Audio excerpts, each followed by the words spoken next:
कई चीज़ें हैं जो मैं हर सेमिनार में रिपीट करता हूँ, उसमें से एक ये है कि स्टूडेंट, भिखारी और सन्यासी की कोई इज्जत होती नहीं। कि तुम लोग जो अपनी इज्जत बचाने की कोशिश करते हो,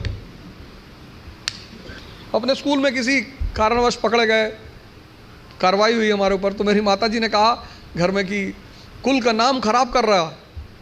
तो मेरे पिताजी ने बड़ा अच्छा जवाब दिया, बोले कौन सा मुगल कुल है कि हमारे कुल का भारत में बड़ा नाम। बोले कोई बात नहीं बेटा, जाओ, तुम हो गई गलती तो कोई बात नहीं। स्टूडेंट, तुम जहाँ भी सीखने जाओगे ये सब कॉन्सेप्ट लेके, मैं तो क्लास में देखता हूँ 500 लड़के 600 लड़के बैठे होते हैं, सवाल ही नहीं करते, एक दूसरे का चेहरा देखते हैं। जब तुमको तुम्हारी एजुकेशन इतनी हिम्मत नहीं दे पाई कि तुम भीड़ में खड़े होकर प्रश्न कर सको, तो वो एजुकेशन तुम्हारी जिंदगी को कैसे बदल सकती है? अगर तुम पढ़े लिखे हो, शिक्षित हो और तुम सवाल नहीं कर सकते, भाई तुम सवाल, यहां इतने सारे लोग बैठे, अगर तुम कोई क्वेश्चन पूछते हो और लोग हंसते हैं, क्या फर्क पड़ता है? लोग सिर्फ मुर्दों पे नहीं हंसते। तुम अगर जिंदा हो, तुम जिंदा हो तो लोग तुम पर हंसेंगे। तो एजुकेशन कम से कम इतनी तो क्षमता दे कि मैं पूछूंगा हाथ उठा के। कितने लोग आते हैं कोचिंग करने, वो कोचिंग से वापस चले आते हैं, वो अपने डाउट्स पूछते ही नहीं क्लास में, टीचर से मिलने ही नहीं जाते। और दुनिया में राइज करने का सबसे अच्छा साधन है बेइज्जती। जो तुम मोटिवेशन ढूंढते हो ना, वो इसीलिए ढूंढते हो क्योंकि तुम्हारी बेइज्जती नहीं होती। जिसकी बेइज्जती होने लगेगी ना, उसके अंदर आग लग जाएगी कि तुमको दिखाएंगे अब। और तुम उसी चीज से डरते हो। भाई तुम क्लास में टीचर पढ़ा रहा है, तुमने कोई सवाल किया, टीचर ने डांट के बिठा दिया, बदतमीज कहेंगे, बच्चों जैसे सवाल करो, भगा देंगे क्लास। पूरी क्लास हंसने लगी। कितनी आग लगी अंदर कि मास्टर आईएएस बनेंगे, बंद कराएंगे तुमको, कुछ भी हो जाए। तभी तो पढ़ोगे। या तो आप हंस हंस के लड़ोगे या रो रो के लड़ोगे। जीवन मतलब युद्ध। दो लोगों के जीवन में कोई लड़ाई नहीं है। एक चपरासी के जीवन में, चपरासी, कुछ लोग मुझसे कहते हैं मुझे चैलेंजेस नहीं चाहिए लाइफ में। बहुत अच्छा, चपरासी बन जाओ। चपरासी का काम क्या है? साहब के ऑफिस के बाहर बैठा हुआ है, जो भी मिलने आया मीटिंग करा दी, वरना बैठे हुए, क्या फर्क पड़ता है? और वो भी चपरासी अगर ब्यूरोक्रेसी का है, जुडिशरी का है। भाई राजा से मिलने के लिए जो सबसे अहम आदमी होता है वो यही लोग होते हैं, यही इंफॉर्मेशन देते हैं। साहब कितने बजे आते हैं, साहब कितने बजे जाते हैं, कहाँ जाते हैं, गोल्फ खेलने कहाँ जाते हैं। और या फिर जो लोग हरिद्वार चले गए, जिन्होंने कहा भैया हमें नहीं बनना आईएएस, हमें प्रधानमंत्री नहीं बनना, हमें कुछ बनना ही नहीं। आज आप गेरुआ पहन लो, आज आपके जीवन की सारी चुनौती खत्म, क्योंकि आपने मान लिया कि आप इस जीवन की लड़ाई में शामिल नहीं हो। लेकिन जीवन का मजा भी तो यही है। और करना क्या है? भारत आज एक दुनिया का ऐसा देश है जिसके पास सबसे ज्यादा युवा हैं। और भारत आज दुनिया का एक ऐसा देश है जिसके युवा सबसे ज्यादा डिप्रेशन में है। इसीलिए तो बुजुर्ग लोग शादी कर रहे हैं।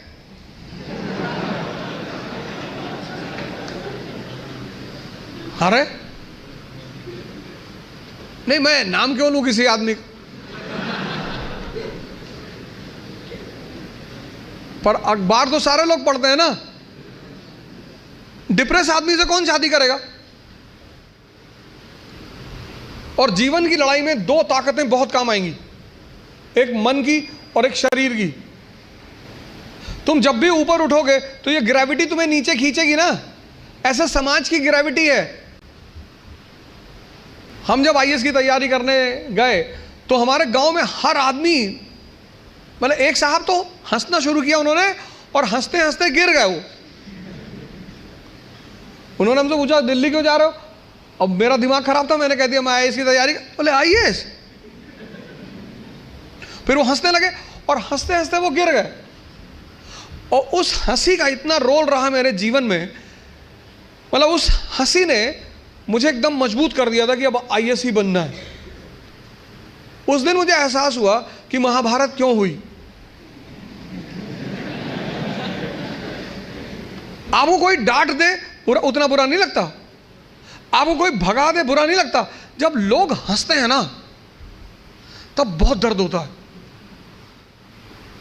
लेकिन मेरे पिताजी ने मुझसे कहा कि आईएएस प्रधानमंत्री बनने वाले आदमी। अरे मैंने कहा यार क्यों चढ़ा रहे हो फालतू में। भगवान का आशीर्वाद से आज भी हमारे साथ हैं, और मैं अगर उनसे कोई भी बात कहता हूँ तो तुम्हारे लिए तो कल ही कर लोगे।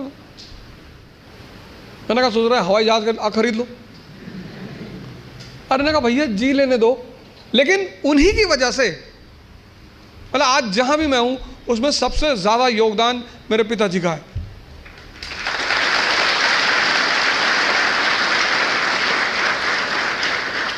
और वो योगदान क्या है सबसे ज्यादा बड़ा, उन्होंने मुझे कभी निराश नहीं किया।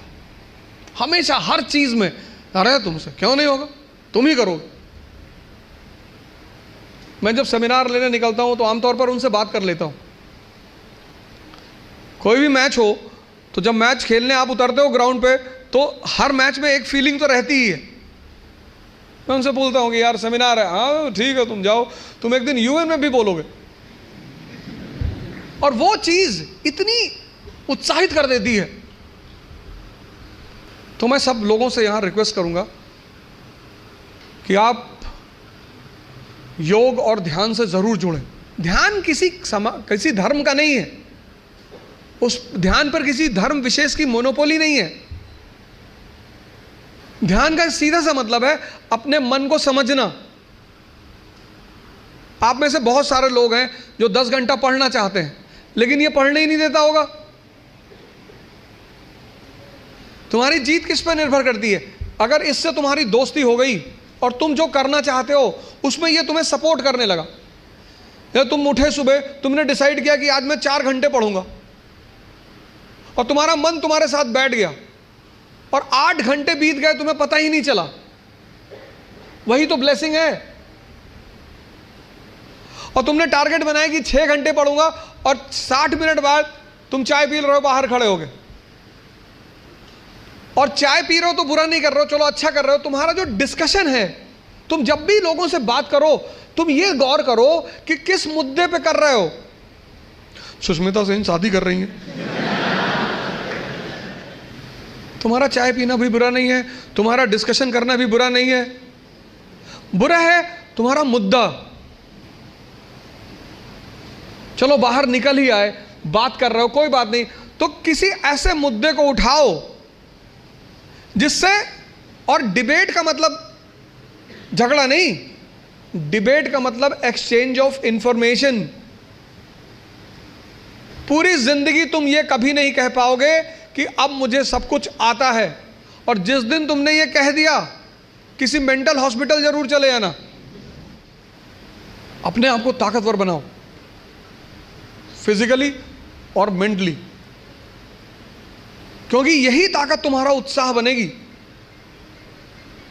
पीवीआर की टिकट लेनी है, लाइन में खड़े हो तुम,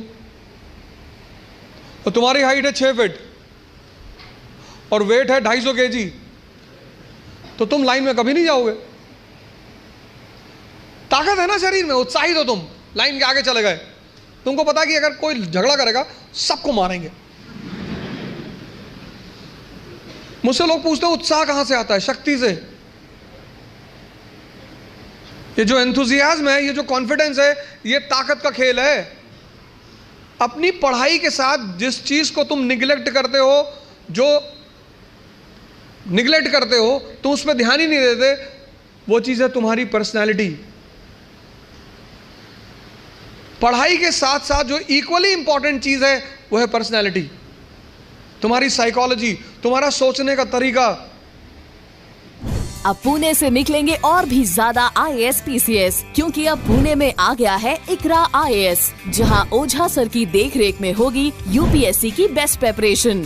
We have best faculties from Delhi. Online and offline batches starts at ICRA IAS by Ojha Sir, Sadashiv Peth, Pune.